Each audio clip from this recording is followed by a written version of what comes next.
up? This is Keeping Fun, and this will be my second video in the series of my Disney Faves. So it's going to be on my favorite rides in Epcot. I have Donald here, and so yeah, let's get straight into it. At number 10, it's a short wait time always, but it's Figment.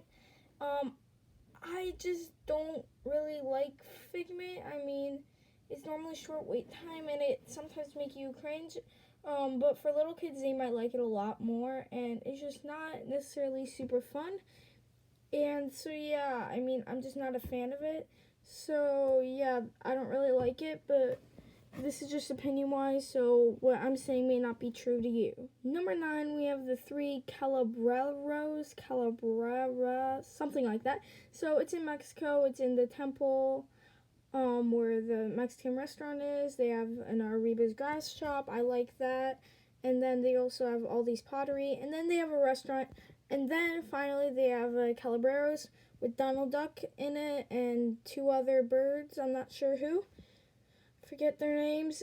But yeah, they're really, it's not my favorite. But it's like always a short wait time. So I've probably gone there like at least 10 times in my life. So yeah, I like it. But it's just not one of my favorite rides because just the overall experience isn't super fun. But it's always a short wait time, so it's just fun to be able to go on a ride like 6 times. So yeah, let's get on to number 8. Number 8, we have Seas with Nemo and Friends. I think that's what it's called, something like that. So yeah, it's always short wait time. I like it. But it's like kind of like Disney. You could do a little better. It kind of hooks it into an aquarium, which is cool. Has penny pressers and quarter pressers there, so I like those. But like the Nemo, I like the ride. It's just maybe they could have done a bit better. It's just a short wait time. There's nothing really thrilling about it. It's more of an enjoyable one. But then again, it's not like super duper enjoyable. But it's pretty enjoyable. So that's why I have it at number 8.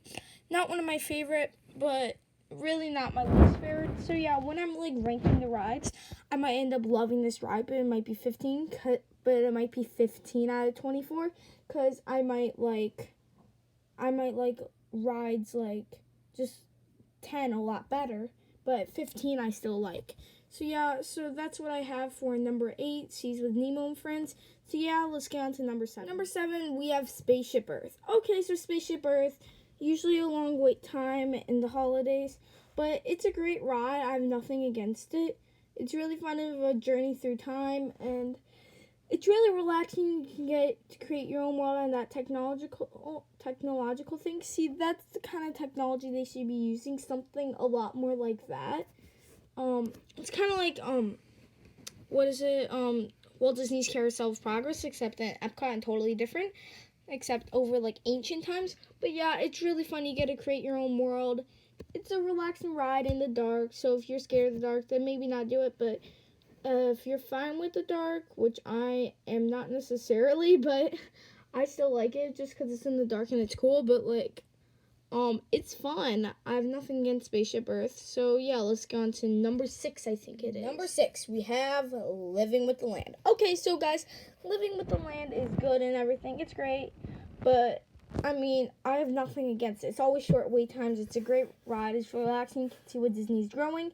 It's just all the rides before that I like better are just better, and I don't have anything against this ride. It's great in every single way. It's definitely not a thriller ride, but it's really relaxing and everything. It's fun to see what Disney's growing. You can find some really exotic plants there, and it's just really cool. We have Test Track. Okay, so this is definitely a surprise. So Test Track, it's like in the top 3 rides of Epcot. You cannot have one Fast Pass of the top 3 rides in one day. You cannot get them. So those 3 rides are Frozen After, Test Track, and Soarin'.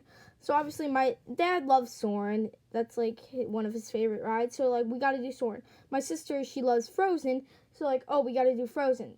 So we're only going to Epcot for 2 days. So like, oh great, Test Track. So luckily Test Track ended up closing because I think there was something wrong on the track or something like that, and someone let go of their Fast Pass on the Fast Pass app because I don't think they knew they could trade it in for something else if Test Track doesn't reopen. So we snagged that. We got to go on Test Track. despite the 2 days being in there, because we didn't get it ahead of time. You're not allowed to get more than one big ride in Epcot ahead of time. So yeah, it's really cool. I love it personally, and I have nothing against it. I mean, it's just overrated in my opinion, because like, it's just like you go around 64 miles an hour. I mean, yeah, that's cool, but like, my favorite part's probably making the car in the inside, not the outside, because the outside's kind of a little more overrated. It's more for adults, I think, but it's fine. Little kids like it too, obviously, because they're going 64 miles an hour without a roof. But yeah, it's not one of my favorites, but it's because of the wait times and everything. But it's still my top favorite ride because it's a fun ride. So that's, I can't like unrank something because it's like not, I can't like demote like a ride just because of the wait time. I have to actually have reasons not to like it.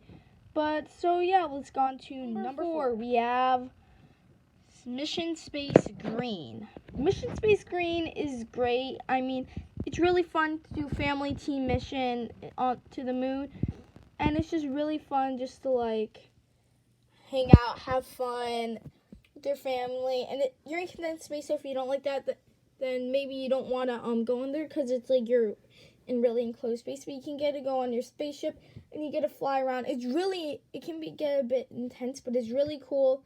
I love it personally. So, I mean, I have nothing against it. I mean, the wait times are shorter, so that's another reason to go on it. But yeah, I love Mission Space Green, and now it's time to go to number 3. Number 3, we have Frozen Ever After. Okay, so Frozen Ever After, nothing against it at all. It's a long wait time, so that's a negative part.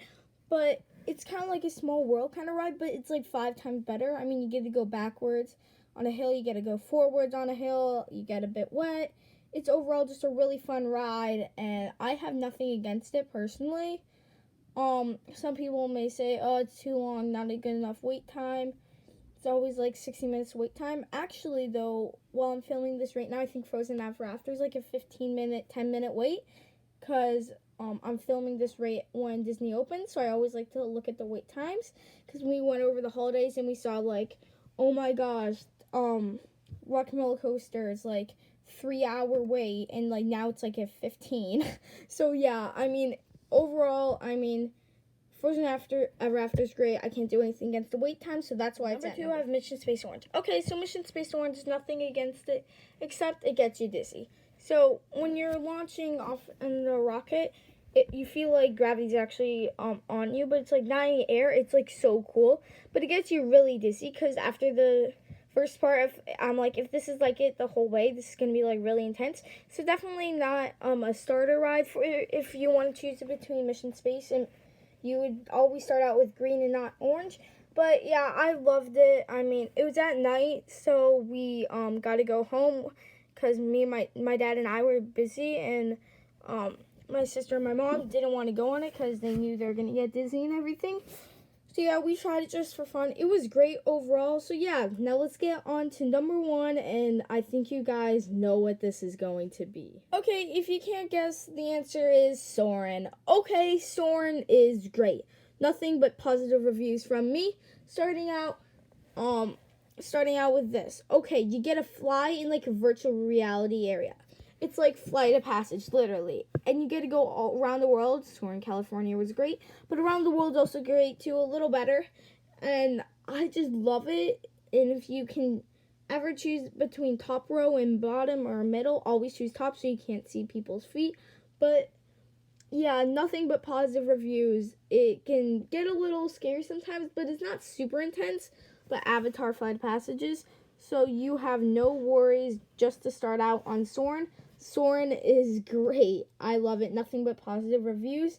The only negative review, even though I said nothing but positive reviews for me, is the wait time's long. But it's worth it. Trust me. It's worth it. That concludes the video. Thank you guys so much for watching. Please like, subscribe, and comment. Hope you guys are enjoying this series. So the next one, I think you can guess which one it's going to be, although you might guess a different one. But, yeah, I love, I love this series. I hope you guys like it too. So yeah, that's gonna be the end of the video. Please like, subscribe, and comment. And so yeah, bye.